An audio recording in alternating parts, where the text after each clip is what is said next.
Les 4 Specimens pour attirer les animaux bénéfiques. Tous les jardiniers adorent le gazouillis des oiseaux et les jolies couleurs des papillons et comprennent l'importance de maintenir dans leur cour des prédateurs d'insectes nuisibles comme la coccinelle, mais peu semblent avoir la moindre idée comment les attirer. Quand il s'agit d'attirer les oiseaux, on pense tout de suite à acheter une mangeoire, comme si c'était simplement une question de montrer la couleur de son argent pour commander la présence des animaux désirables. Mais la mangeoire est le dernier des facteurs. Si vous vivez dans un monde de bitume et de béton, où l'asphalte s'étend à perte de vue, vous auriez beau poser des mangeoires, les seuls oiseaux que vous verrez seront les étourneaux, les moineaux et les pigeons. Pour vraiment attirer les animaux au jardin, il faut créer un milieu où ils seront capables non seulement de venir manger, mais de vivre. Et pour cela, je vous suggère de penser aux 4 PS1. Assurer un habitat propice pour permettre aux animaux de prospérer. Il faut essayer de leur créer un habitat où ils seront bien. Et la clé de succès avec les animaux bénéfiques,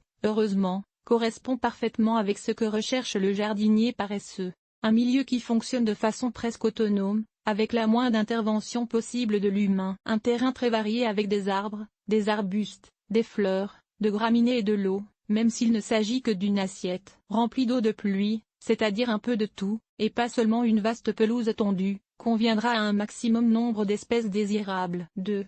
Cultiver des plantes hautes. Il n'y a rien de mal à nourrir des animaux bénéfiques au moyen de mangeoires, mais c'est mieux de les nourrir naturellement. Plus votre terrain est jonché de plantes qui nourrissent les oiseaux, les insectes et d'autres animaux, soit de plantes à fleurs riches en nectar, de plantes à fruits et de plantes à graines, plus il y aura de la visite des animaux bénéfiques chez vous. 3.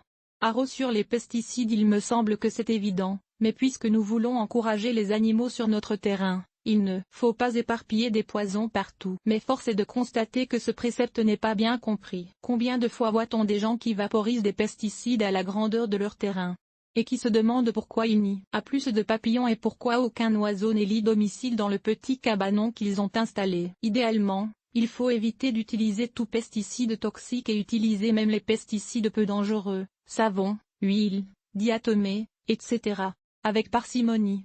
4. Ne soyez pas trop propre. Le ménage d'automne détruit les insectes bénéfiques, laissant ainsi le champ libre aux indésirables. Moins que vous faites le ménage, plus les animaux bénéfiques seront présents sur le terrain et, d'ailleurs, moins vous aurez de problèmes d'insectes nuisibles. Quand vous faites le ménage à l'automne, une habitude tristement bien ancrée dans la tête des jardiniers, vous enlevez en fait aux animaux désirables leur nourriture, leur gîte, leur lieu d'hibernation, etc. Dès le départ, une bonne partie des animaux bénéfiques passent l'hiver dans les feuilles mortes et les tiges creuses qui jonchent le sol à l'automne. Si vous n'y touchez pas, vous aurez un meilleur équilibre entre les insectes nuisibles et les insectes bénéfiques l'été suivant, car les bons seront présents en masse pour contrôler les indésirables. 4 PS pour l'environnement. Ce n'est pas si difficile. Truc tiré du livre Les 1500 trucs du jardinier paresseux.